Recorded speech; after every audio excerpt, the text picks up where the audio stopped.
राजनीति में दौर है साम दाम दंड भेद के खेल का। यहाँ बीजेपी को हराने के लिए विपक्षी एकजुट है, तो वहीं बीजेपी ने भी सत्ता पर फिर से काबिज होने के लिए हर रणनीति को अपना लिया है। हाल ही में जेल से बाहर आए दिल्ली के सीएम केजरीवाल एक के बाद एक ताबड़तोड़ रैलियां कर रहे हैं। इसी दौरान दिल्ली के सीएम अरविंद केजरीवाल और सपा सुप्रीमो अखिलेश यादव ने साझा प्रेस कॉन्फ्रेंस की। साझा प्रेस कॉन्फ्रेंस में दोनों ने केंद्र की मोदी सरकार और प्रदेश सरकार पर जमकर निशाना साधा।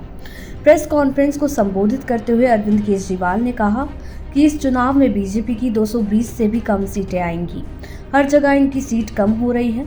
इंडिया गठबंधन सरकार बना रही है। अरविंद केजरीवाल ने कहा, मैंने कुछ दिन पहले कहा था कि लोकसभा चुनाव के बाद यूपी के सीएम योगी को हटा दिया जाएगा। यूपी को हटाने की बात पर बीजेपी के किसी नेता ने कोई बयान नहीं दिया है। योगी जी का हटना अब तय है। अगर ये लोग जीत गए तो 2 से 3 महीने में योगी को मुख्यमंत्री पद से हटा देंगे। योगी आदित्यनाथ ही इनके लिए कांटा बन सकते हैं, इसलिए अब उन्हें भी हटाने की तैयारी है। केजरीवाल ने कहा, पिछले 4 से 5 महीनों से इन्होंने शोर मचाया है कि 400 पार का। लोगों ने पूछा 400 पार किस लिए चाहिए, तो इन्होंने नहीं बताया। बाद में लोगों ने अंदर से पता किया तो पता चला कि ये 400 सीटें इसलिए चाह रहे हैं क्योंकि ये आरक्षण खत्म करने जा रहे हैं, संविधान को तार-तार करना चाहते हैं। इनकी 220 सीट से नीचे आ रही हैं। बीजेपी की सरकार नहीं बन रही है, इंडिया ब्लॉक की सरकार बन रही है जो देश को प्रगति के रास्ते पर ले जाएगी।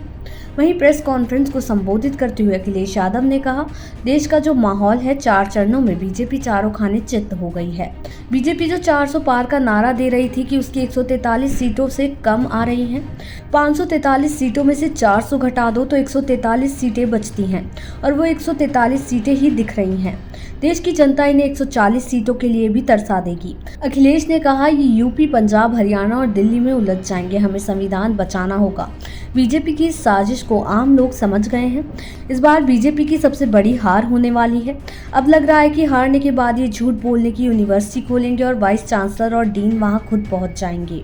देश दुनिया की ऐसी ही तमाम खबरों के लिए देखते रहें सहारा समय का डिजिटल प्लेटफॉर्म समय डिजिटल।